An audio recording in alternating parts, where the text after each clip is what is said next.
What is wisdom? How is wisdom measured in Buddhism? The story of wisdom, around 130 BCE in the region of Bactria, India, there was a king named Milinda who was exceptionally intelligent and deeply understood many matters of the world, including the principles of major religions. He posed a question to a meditating sage who had attained enlightenment and was known for his wisdom named Nāgasena.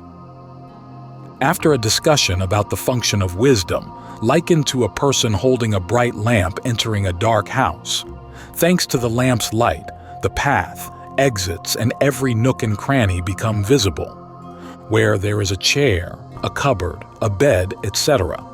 The bright lamp represents wisdom, and the household items represent the events and objects in life, as well as the shifts in human consciousness. Thanks to the light of the lamp, the darkness vanishes, just as through wisdom, ignorance itself is eradicated. But then the king provocatively asked, "Tell me, where does wisdom reside?" Nāgasena replied, "Wisdom resides nowhere, thus it cannot be pointed out to reside at a specific place." The king retorted that perhaps there is no wisdom then. Monk Nāgasena then countered, "Then where does the wind reside, Your Majesty? It cannot be pointed out." "If so, Your Majesty, perhaps there is no wind." King Milinda suddenly burst out laughing. "You are indeed very clever. The purpose of Buddhism is to eliminate suffering and bring joy to all beings, but only the wise can discern the path that leads to peace and happiness. The goal of Buddhism is liberation and enlightenment, and wisdom, panya, alone, is the sole means by which humanity can reach the shores of liberation and enlightenment. Therefore, the role of the wise and the role of wisdom occupy a pivotal position in all the teachings of our founder, the Buddha. We can say that Buddhism is the way of the wise, a path of enlightenment, aiming to find a satisfying definition of Buddhism.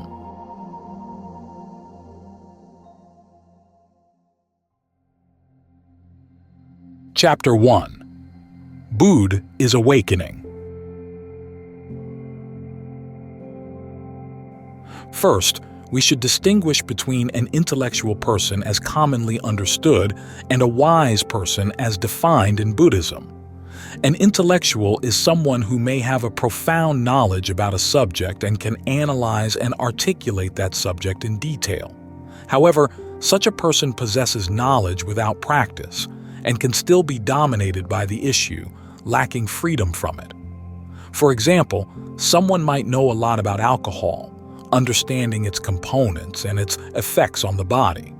This person is considered knowledgeable about alcohol, but still drinks, gets drunk, and is controlled by alcohol. Therefore, this person does not possess wisdom regarding alcohol.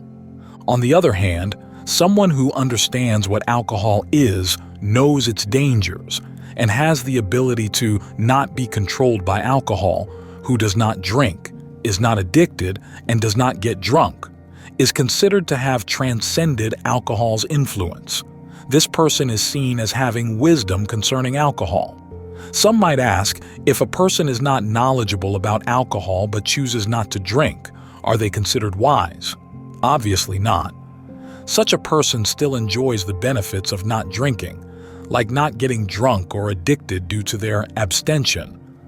However, in some particular circumstance, due to a lack of ability to resist the temptation of alcohol, this person might start drinking, leading to drunkenness and addiction.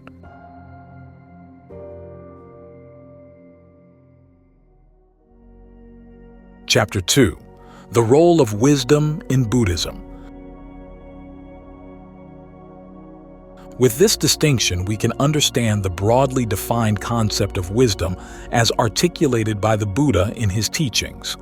This differentiation helps us identify two common types among Buddhists. One type includes those who are deeply learned in Buddhism, extensively knowledgeable about the scriptures, yet are not considered truly wise. This group is prevalent among scholars who solely study Buddhism, proficient in all three baskets of the scriptures, both the early and later collections, but only engage in study without practice. They may talk eloquently about meditation but do not practice it, and discuss the miraculous uses of wisdom but do not cultivate it. Thus, they are not truly wise. Another type consists of those with genuine faith who follow the Buddhist precepts diligently, but their faith has not yet transformed into wisdom. Therefore, they too cannot be considered truly wise, as they are still subject to greed, hatred, and delusion, and hence not yet wise. However, the truly wise are frequently mentioned in the Buddha's teachings, and wisdom here is described as a type of conscience that helps us discern right from wrong, good from evil, purity from impurity, joy from suffering, and superior from inferior. Crucially, wisdom here is not seen as a rare and unique characteristic, but rather as an ever-present conscience within us, acting like a guiding light that helps us choose between good and evil, right and wrong, enabling us to discern what should and should not be done, guiding us toward peace and liberation. This marvelous utility of wisdom is skillfully described by the Buddha in terms of the characteristics, attitudes, and actions of two types of people, termed the foolish and the wise. As we read the scriptures that describe the foolish and the wise, our own conscience becomes vivid, helping us clearly understand what is beneficial and what is detrimental for ourselves and others.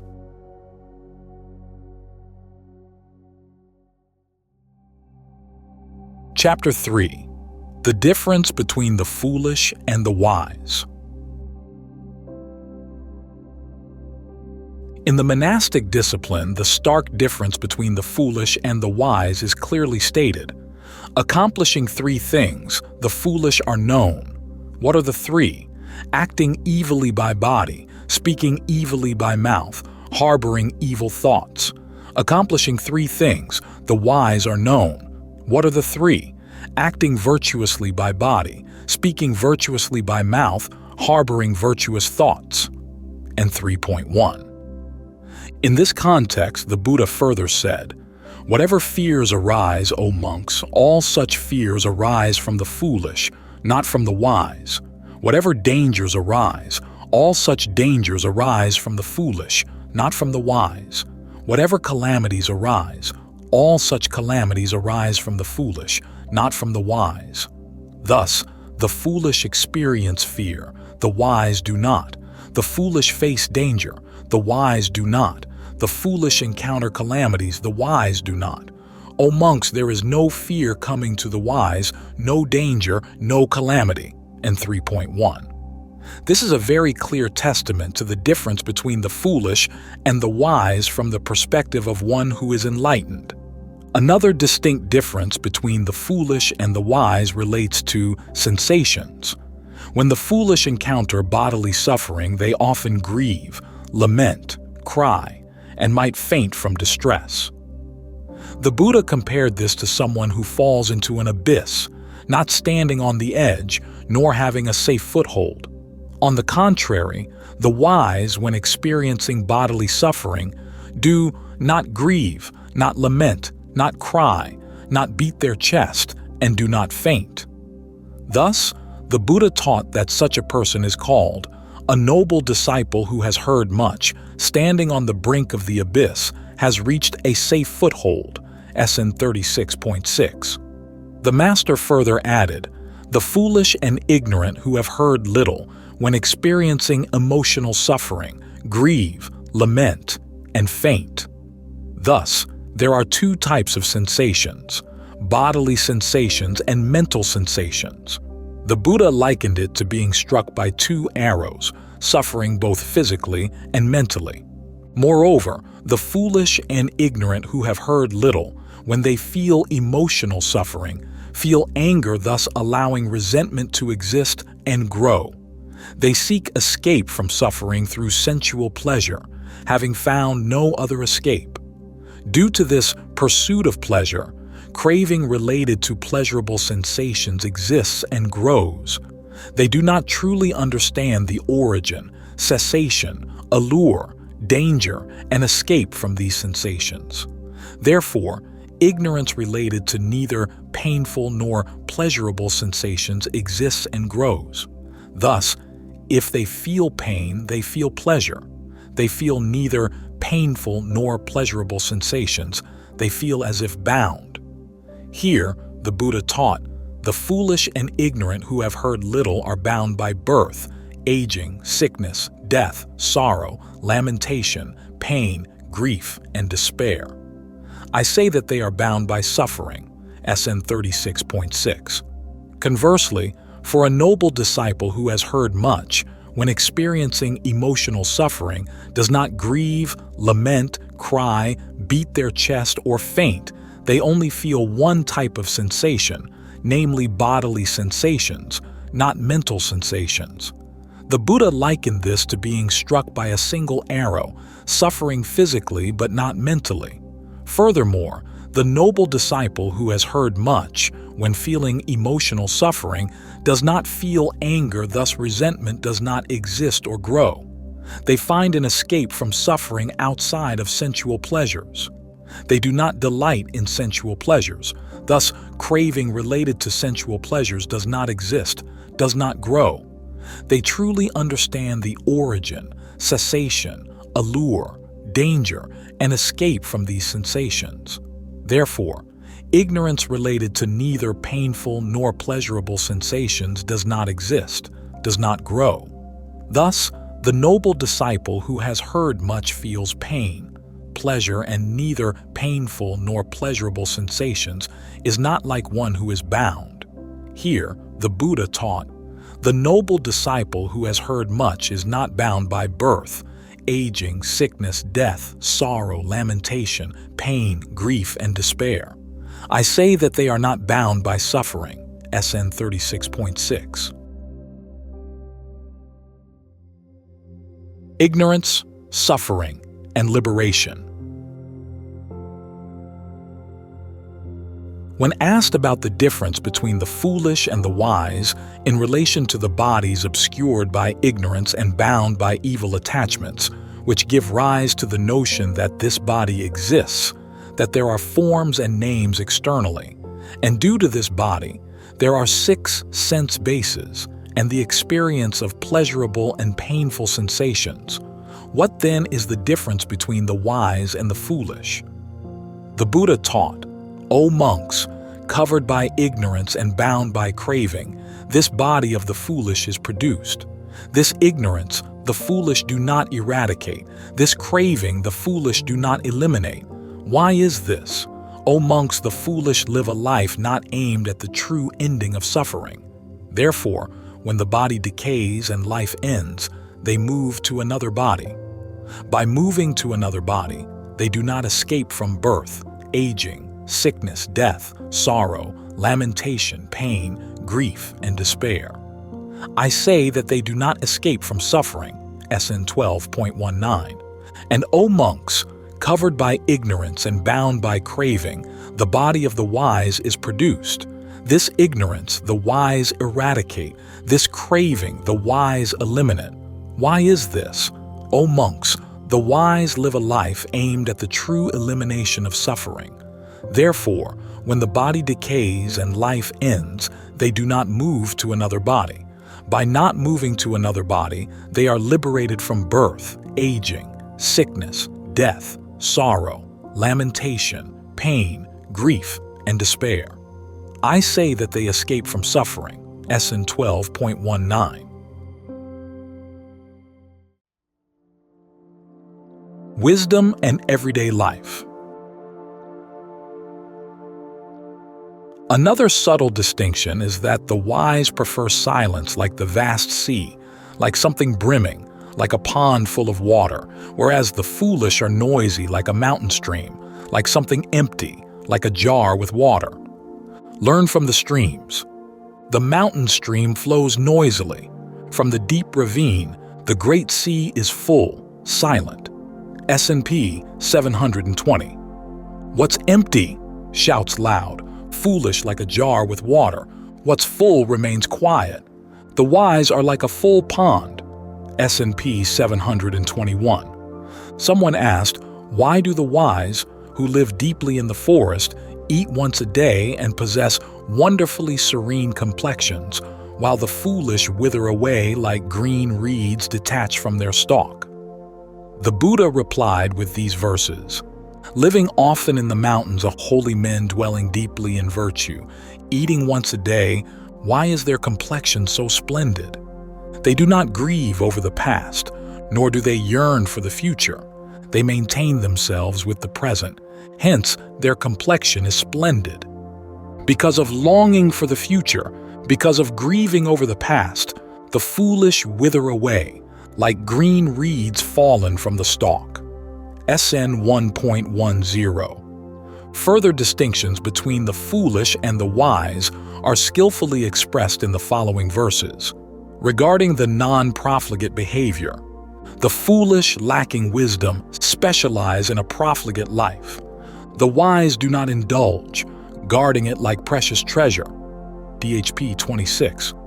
The wise forsake frivolity, with a life of non-profligacy, climb the high tower of wisdom sorrowless, viewing the sorrowful, the wise stand on high peaks, watching the foolish on flat ground.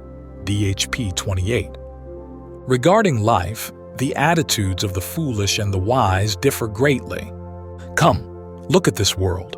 Like a royal chariot splendid, the foolish are enchanted by it, but the wise are not deluded. DHP 7. Many differences between the wise and the foolish. The difference is but an inch. Advancing becomes foolishness. Stopping becomes wisdom. The fool thinks they are foolish, thus they become wise. The fool thinks they are wise, truly deserving the name of fool. DHP 63. Another clear difference is the attitude of the foolish and the wise towards the Dharma. Though the foolish live a lifetime, beside someone wise, they know not the Dharma, like a spoon tastes no soup. Though the wise stay but a moment, beside someone wise, they instantly know the true Dharma, like the tongue tastes the soup. DHP 64-65. Here, we see why the foolish often misrepresent the teachings of the Buddha, while the wise always maintain a correct attitude, faithful to his teachings. O monks, there are two kinds who misrepresent the Tathagata. What two? Those who assert that the Tathagata says or teaches what he does not say or teach, and those who assert that the Tathagata does not say or teach what he does say or teach. O monks, there are two kinds who do not misrepresent the Tathagata. What two? Those who assert that the Tathagata says or teaches what he does say or teach, and those who assert that the Tathagata does not say or teach what he does not say or teach. Both these kinds do not misrepresent the Tathagata. And 2.23. As we come to understand the definition of one who is wise through some of the teachings of the Buddha, we now have the capability to present the fundamental definitions of wisdom, panya, in Buddhism, and how wisdom leads to enlightenment and liberation. First are the basic definitions of wisdom. What is called wisdom? Because of understanding, it is called wisdom. What is understanding? Understanding is this: suffering, the origin of suffering, the cessation of suffering, and the path leading to the cessation of suffering.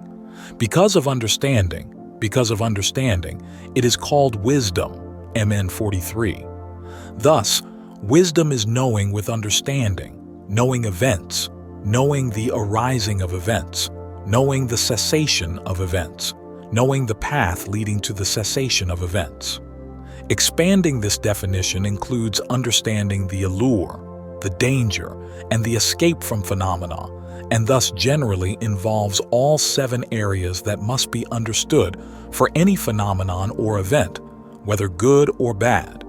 Like taking desire as an object, one must understand desire, the arising of desire, the cessation of desire, the path leading to the cessation of desire, the allure of desire, the danger of desire, and the escape from desire. Knowing this is called understanding.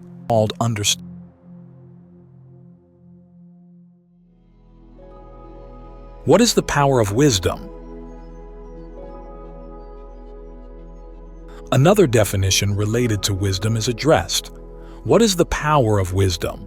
Here, a noble disciple possesses wisdom, accomplishing wisdom concerning birth and cessation, penetrating deeply into the noble path that leads to the cessation of suffering, in 7.4. The specific Pali term is Ariyaya Nibedhikaya Sama Dukkak Hayagaminiya, DN 34. Here, Nibedhikaya can be translated in two ways. One is penetration, going deep into the path that has the potential to end suffering, that is, leading to liberation from suffering.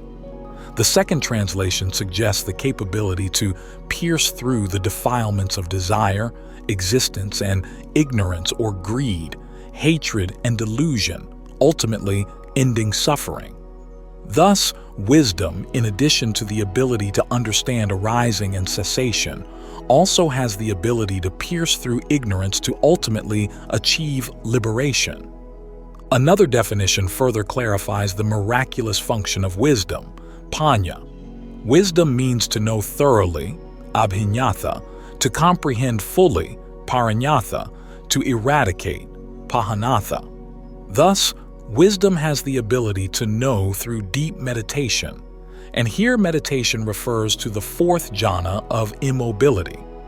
It also has the ability to fully comprehend through complete understanding, and finally, the ability to eradicate the defilements of desire, existence, ignorance, ending greed, hatred, and delusion, and ceasing suffering.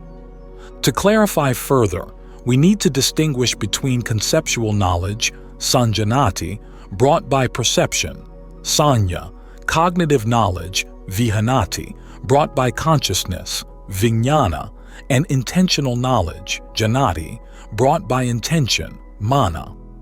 Conceptual knowledge, cognitive knowledge, and intentional knowledge are the three common forms of worldly understanding leading to knowledge in science, technology, philosophy, and scholarship, etc.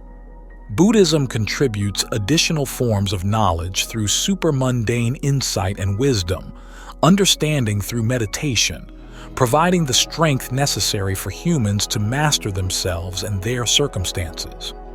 Wisdom leads to a comprehensive, fulfilling understanding capable of piercing ignorance, ending greed, hatred, delusion, and leading to the cessation of suffering. However, wisdom is not the ultimate refuge, but merely a means to achieve liberation. With such wisdom, one becomes disenchanted, dispassionate, eradicates, and ultimately abandons, leading to liberation as follows. From disenchantment comes dispassion. From dispassion comes liberation. In that liberation, the mind arises and knows, I am liberated. One knows, birth is extinguished, the holy life has been lived, what had to be done has been done. There is no return to this state again. SN 22.76. Thus, the role of wisdom is to select objects for reflection, to understand through wisdom, and through wisdom lead to disenchantment, dispassion, eradication, abandonment, and ultimately liberation. The objects are numerous, depending on the method chosen and the practitioner's disposition.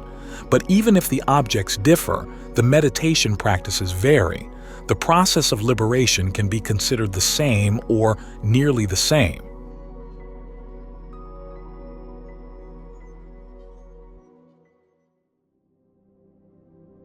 Chapter 4. Wisdom, Dependent Origination, and the Four Noble Truths. In the Alagadupama Sutta, MN 22, the objects that must be insightfully contemplated are the five aggregates: form, feeling, perception, volitional formations, and consciousness. whether past, present, or future, internal or external, gross or subtle, inferior or superior, far or near. Each of these 5 aggregates must be insightfully contemplated. This is not mine. This is not I. This is not myself. Through such contemplation, a well-learned noble disciple becomes disenchanted with form, feeling, perception, formations, and consciousness. Through dispassion, they become liberated. Upon liberation, the knowledge arises, I am liberated. They know, birth is ended, the holy life has been fulfilled. What had to be done has been done. There is no more returning to this state. In the greater discourse at Asapura, MN 39, the object of insight should be suffering and the defilements. The practitioner should insightfully understand. This is suffering. This is the origin of suffering. This is the cessation of suffering. This is the path leading to the cessation of suffering. These are the defilements. These are the origin of defilements. These are the cessation of defilements. This is the path leading to the cessation of defilements. Through such understanding and knowledge, their mind is liberated from the defilements of desire, existence, and ignorance. As one who is thus liberated, they understand. Birth is ended. The holy life has been fulfilled. What had to be done has been done. After this current life, there is no further becoming. In the discourse to Kunda, MN 8, the objects of contemplation are various views. Here, Kunda, certain views arise in the world tied either to theories of the self or to theories about the world. Wherever these views become established and wherever they proliferate, they should be seen with right wisdom as, this is not mine, this is not I, this is not myself. Doing so, these views are abandoned. These views are relinquished. In the Honeyball Sutta, MN 18, the chosen object is the proliferations of perception, papancha sanyasanka. O monks, from whatever source some speculative views might afflict a person, if there is nothing found there to delight in, to welcome, to cling to, then this is the end of the underlying tendency to lust, the end of the underlying tendency to aversion, the end of the underlying tendency to view, the end of the underlying tendency to conceit, the end of the underlying tendency to ignorance, the end of clinging to rituals and practices, divisive speech, and speculative views. Right here, these unwholesome, unskillful states cease without remainder.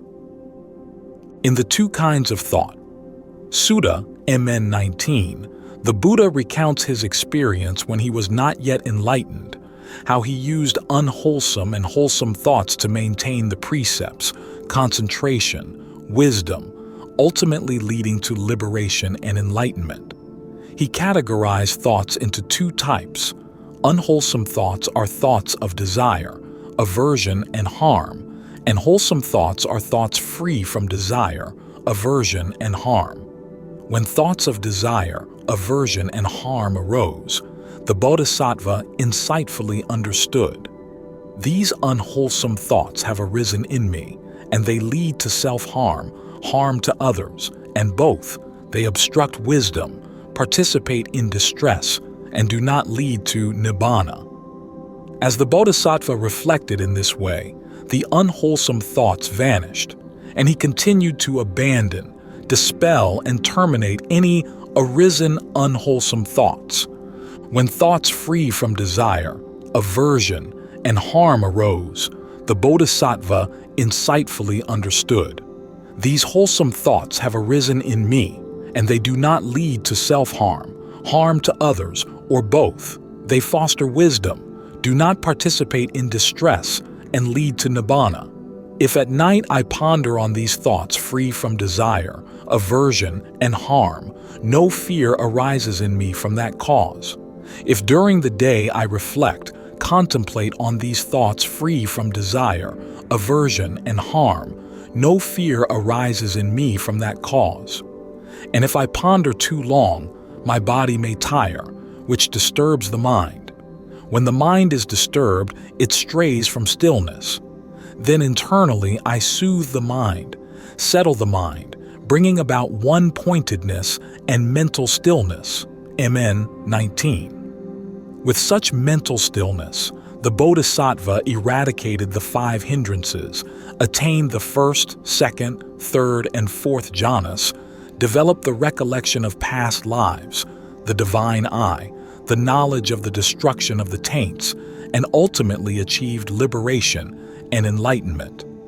Now, we mention dependent origination to explain the role of wisdom, taking the person as the object for contemplation, and from here, finding both the formula that leads to the presence of a person and the arising of all 5 aggregates, and also finding the formula for dependent cessation, leading to the ending of birth and death and all 5 aggregates, as described in the Greater Discourse on the Destruction of Craving, MN 38. First, the Buddha addresses the presence of a person, bhuta, which arises dependent on the 4 nutriments, is conditioned by them, brought into existence by them, and once these 4 nutriments are completely cut off, so too is the presence of this being. A being is thus arisen from the 4 nutriments. Craving arises from feeling from contact, contact from the 6 sense bases, the 6 sense bases from name and form from consciousness, consciousness from volitional formations, and volitional formations from ignorance. Thus, dependent on ignorance are formations. Dependent on formations is consciousness. Dependent on consciousness is name and form. Dependent on name and form are the 6 sense bases. Dependent on the 6 sense bases is contact. Dependent on contact is feeling. Dependent on feeling is craving. Dependent on craving is clinging. Dependent on clinging is existence. Dependent on existence is birth. And dependent on birth are aging and death, sorrow, lamentation, pain, grief, and despair. Thus is the arising of the entire mass of suffering. Thus, due to dependent origination, there is aging and death. Due to existence, there is birth. Due to clinging, there is existence. Due to craving, there is clinging. Due to feeling, there is craving. Due to contact, there is feeling. Due to the 6 sense bases, there is contact. Due to name and form, there are the 6 sense bases. Due to consciousness, there is name and form. Due to volitional formations, there is consciousness. Due to ignorance, there are volitional formations. Thus, the Buddha confirms the formula of dependent origination. When this exists, that exists. From the arising of this, that arises. SN 12.21. From the principle of dependent origination, the Buddha moves to the principle of dependent cessation. Because ignorance is completely abandoned, formations cease. Because formations cease, consciousness ceases. Because consciousness ceases, name and form ceases. Because name and form ceases, the 6 sense bases cease. Because the 6 sense bases cease, contact ceases. Because contact ceases, feeling ceases. Because feeling ceases, craving ceases. Because craving ceases, clinging ceases. Because clinging ceases, existence ceases. Because existence ceases, birth ceases. Because birth ceases, aging and death, sorrow, lamentation, pain, grief, and despair cease. Thus, the entire mass of suffering ceases. Thus, due to the cessation of birth, aging and death cease. Due to the cessation of existence, birth ceases. Due to the cessation of clinging, existence ceases. Due to the cessation of craving, clinging ceases. Due to the cessation of feeling, craving ceases. Due to the cessation of contact, feeling ceases. Due to the cessation of the 6 sense bases, contact ceases. Due to the cessation of name and form, the 6 sense bases cease. Because consciousness ceases, name and form ceases. Because volitional formations cease, consciousness ceases. Because ignorance ceases, volitional formations cease. Thus, the Buddha confirms the formula of dependent cessation. When this does not exist, that does not exist. When this ceases, that ceases. SN 12.21. The practitioner, with wisdom knowing both the formula of dependent arising and dependent cessation, after maintaining the precepts, after achieving the 4 jhanas when the 6 senses contact the 6 objects, does not cling to either desirable or undesirable objects, dwells mindfully on the body with a boundless mind. They truly understand the mind's liberation, insight liberation, and through these, all unwholesome states are completely eradicated.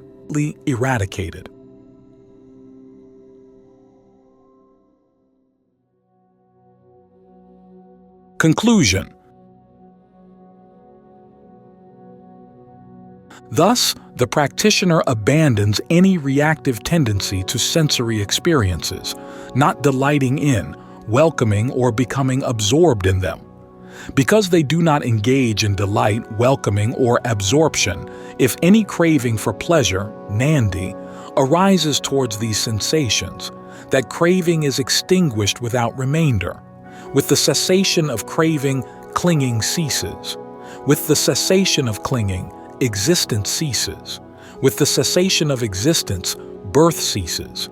With the cessation of birth, aging and death, sorrow, lamentation, pain, grief, and despair cease. This is how the complete cessation of all 5 aggregates occurs. Thus, with different objects such as the 5 aggregates, suffering, defilements, views, speculative proliferations, unwholesome and wholesome thoughts, and the principle of dependent origination, wisdom plays a crucial role in the responsibility to insightfully understand these objects, fully comprehend them, and finally eradicate the defilements to achieve the state of an arahant. To further clarify the definition and role of wisdom, here are a few teachings of the Buddha from the Pali Canon to substantiate the explanations above. All formations are impermanent. With wisdom, one sees this. Disenchantment with suffering, this indeed is the path to purity. All formations are painful. With wisdom, one sees this. Disenchantment with suffering, this indeed is the path to purity. All things are not self. With wisdom, one sees this. Disenchantment with suffering, this indeed is the path to purity. DHP 277, 279. Seeing suffering and the origin of suffering, seeing the cessation of suffering, seeing the Noble Eightfold Path, that leads to the cessation of suffering. DHP 191. The eye of flesh, the divine eye, and the supreme eye of wisdom, all 3 eyes have been declared and taught by the Supreme Person. From here, wisdom arises. The eye of wisdom is supreme. Whoever realizes this eye is liberated from all suffering. It's 61.